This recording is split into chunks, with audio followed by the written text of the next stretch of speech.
Nós vimos na última aula que a França foi invadida pela Prússia e pela Áustria. É a primeira coligação antifrancesa. O exército francês sozinho não daria conta de vencer os invasores. Qual é a saída? Armar o povo, para que o povo, junto com o exército francês, defenda a revolução. Mas armar o povo é fortalecer os jacobinos. E os girondinos temiam isso. Mas se não armar o povo, pode ser o fim da Revolução Francesa. Aí seria pior para todos. Então, a saída foi armar o povo para defender a revolução. E o povo, liderado no exército pelos jacobinos, formará a Comuna Insurrecional de Paris. E é nesse contexto de luta que o povo é armado e que nasce La Marsellesa. As armas, cidadãos, formai vossos batalhões, marchemos, marchemos, pois nossa terra do sangue impuro se saciará.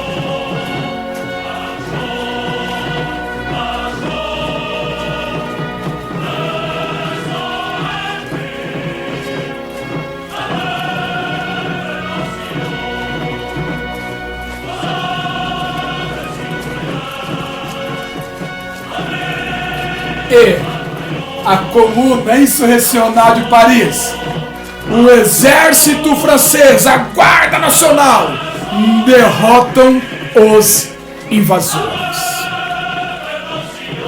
É isso aí, meus queridos alunos e amantes da história. Muito bem-vindos à quarta parte da Revolução Francesa. Hoje nós veremos o período da Convenção Nacional, o período dominado pelos jacobinos, o chamado período do terror. Então, bora comigo!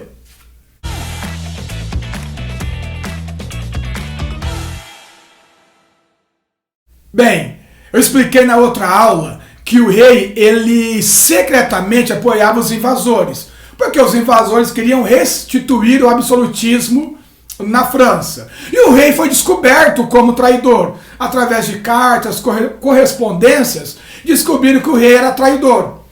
E o rei descobriu que descobriram ele. E aí, o rei sabia que ele seria preso. Lógico, ele traiu a França, traiu o seu próprio povo. Então ele, o Luís XVI, se vestiu de mulherzinha e fugiu da França. Mademoiselle, monsieur, fugiu. Só que, numa cidadezinha chamada Varennes, o rei Luís XVI foi reconhecido por um homem comum lá da Guarda Nacional. Você não é o Luís XVI? Traidor e foragido? Ai, cara, você acha que eu sou o rei? O pessoal fala que parece, mas não sou não, tá? Você é o rei sim, eu tô te conhecendo.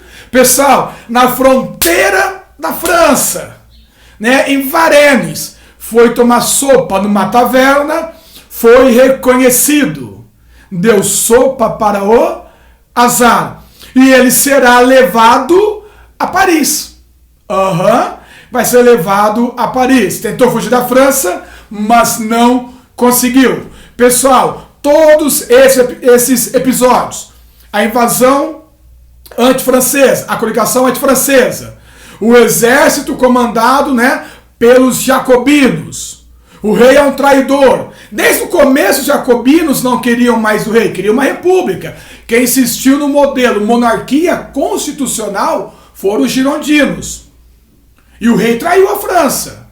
Então, todos esses episódios juntos fortalecem o grupo jacobino. Então agora começa o predomínio dos jacobinos na Revolução Francesa. A Revolução terá a sua fase mais popular, mais radical, chamada de Convenção Nacional, ou Período do Terror.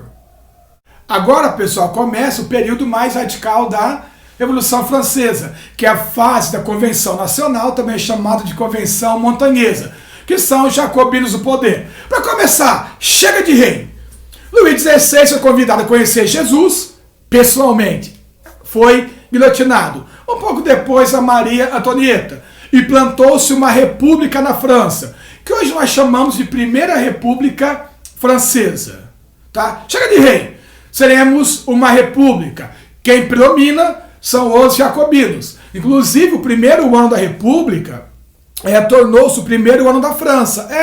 Nós temos aí um novo calendário. O nosso ano 1, nascimento de Cristo. O ano 1 dos muçulmanos, a fuga de Maomé de Meca para Yatreb, a Hégira. Ano 1 da França, o ano 1 da República, 1792. Porém, esse calendário durou apenas a fase revolucionária, viu, turminha? Tá? Hoje a França é calendário cristão ocidental, como a gente aqui no Brasil. Tá? Outra coisa importante, os meses também mudaram de nome. Mês que cai as brumas, brumário. Mês que faz frio, frimário. Mês que faz calor, termidor. Termidor vem do latim termai. Termai significa quente, águas térmicas, águas quentes. Termômetro, mede o calor do corpo. Ou como diz aqui no interior, mede a quentura do corpo. Então o mês termidor é julho, é o mês do calor. E isso é feito intencionalmente para romper com a influência também religiosa sobre o Estado, sobre a sociedade, lógico. Porque o calendário cristão ocidental é o calendário religioso. Não é isso? Então você busca o calendário racional, de acordo com a característica do mês, para mostrar o que? Essa racionalidade, essa influência do iluminismo. Belezinha? E como é um governo popular, turma, um governo jacobino da esquerda, vocês têm que pensar em medidas populares. Então foi feita uma reforma agrária na França, ensino público e gratuito a todos os cidadãos, voto universal, percebeu? Não é mais por renda o voto. O voto agora é universal. Universal só para homens. Mas você pode usar esse termo, porque não dependia mais da renda. Fim da escravidão nas colônias francesas. Olha que legal. Não vai ter mais escravo nas colônias francesas. E também a lei do máximo. A lei do máximo, pessoal, é um tabelamento de preços e salários para conter a inflação. Tipo o Sarney fez no Brasil. Entendeu? Então, um tabelamento, lei do máximo, tabelamento de preços e salários para conter a inflação. Então, por todas essas medidas, percebe-se o quê? É um governo popular, é um governo de esquerda, preocupado com as desigualdades sociais. Tudo bem? Beleza, prof, estou entendendo a aula. Mas quem governava a França? Porque você não tem mais o rei, né? Você tem a Assembleia, que agora chama-se Convenção Nacional. Não tem mais o rei, passou o executivo. O poder executivo é um órgão chamado Comitê de Salvação Pública. É este órgão quem administra a França. Quem chefia o comitê é Maximilien Robespierre, o incorruptível. Tudo bem? Então Robespierre, turminha, seria assim relativo ao nosso presidente da República.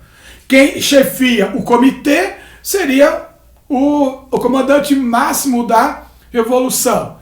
Então o poder executivo é o poder do Comitê de Salvação Pública. E quem chefia o comitê é o jacobino Maximilien Robespierre. E o comitê criou um órgão chamado Tribunal Revolucionário. É um tribunal que julga os inimigos da revolução, os traidores da pátria. Qualquer crítica ao governo jacobino, qualquer crítica ao comitê, você é inimigo. Você será julgado no Tribunal Revolucionário e certamente será condenado à morte pela guilhotina. O comitê e o Tribunal Revolucionário instalam a ditadura jacobina. Começa o chamado período do terror. Como disse Robespierre, chegou a hora de passar a foice sobre os inimigos da revolução. O terror está na ordem do dia. O terror, nesse caso, é um instrumento revolucionário. Para os jacobinos, era uma necessidade de se manter a revolução, de manter os ganhos populares da Revolução. É uma estratégia. Diante de toda a radicalização dos jacobinos, não tinha mais como dar um passo atrás. Então o terror é visto pelos jacobinos como instrumento da revolução. Se ameaça a revolução, se ameaça o governo popular da convenção dos jacobinos, do comitê, deverá ser julgado e certamente será guilhotinado. E uma das vítimas mais famosas do governo jacobino foi uma mulher chamada Olympe de Gouges. A Olympe de Gouges é considerada por muitos a primeira feminista. Ela fez uma manifestação, um documento chamado Declaração dos Direitos da Mulher e da Cidadã. E também por criticar o governo jacobino, acabou sendo uma das vítimas deste governo. Vamos ver então alguns trechinhos aí da Declaração dos Direitos da Mulher e da Cidadã de Olympe de Gouges. A mulher nasce livre e mantém-se igual ao homem em direitos. As instituições sociais só devem ser fundadas no interesse comum. A finalidade de toda associação política é a preservação dos direitos naturais, imprescritíveis da mulher e do homem. Esses direitos são liberdade, a propriedade, a segurança e, especialmente, a resistência à opressão. Viu que bacana, turminha? Outro episódio famoso, turminha, é esse que vocês estão vendo, a morte de Marat. Marat era um grande líder jacobino que recebiam as pessoas em sua casa. Como ele tinha problema de saúde, Marat ele improvisou na banheira uma escrivaninha, pôs uma tábua em cima com uma escrivaninha para escrever o seu jornal, atender os pedidos dos populares que o procuravam. Charlotte Corday era filha de nobres, se vestiu de mulher comum e foi até a casa de Marat como se fosse fazer um pedido a ele. Marat a recebeu, ela então tirou uma faca e matou Marat. E aí o grande pintor neoclássico David pintou esta obra em homenagem ao seu amigo Marat. Na mão de Marat você percebe uma carta, que é a carta da Charlotte Corday, que foi quem matou o Marat, uma luz entrando, como se fosse algo divino, e também para você focar o olhar bem em Marat. É uma intenção dessa obra neoclássica. Então quando você olha para a obra, você vê no centro dela, Marat. Você percebe que Davi tirou todo o mobiliário de trás para que você concentre-se mesmo em Marat, um grande herói jacobino e que acabou sendo assassinado por Charlotte Corday e ficou imortalizado nessa belíssima obra de Jacques-Louis David. É isso aí, pessoal. Na próxima aula nós veremos então o fim do período do terror, o governo do diretório, que é o retorno dos girondinos ao poder, e o golpe de 18 de Brumário, que é quando Napoleão toma o poder na França. Então, até a nossa próxima aula, meus queridos alunos e amantes da história.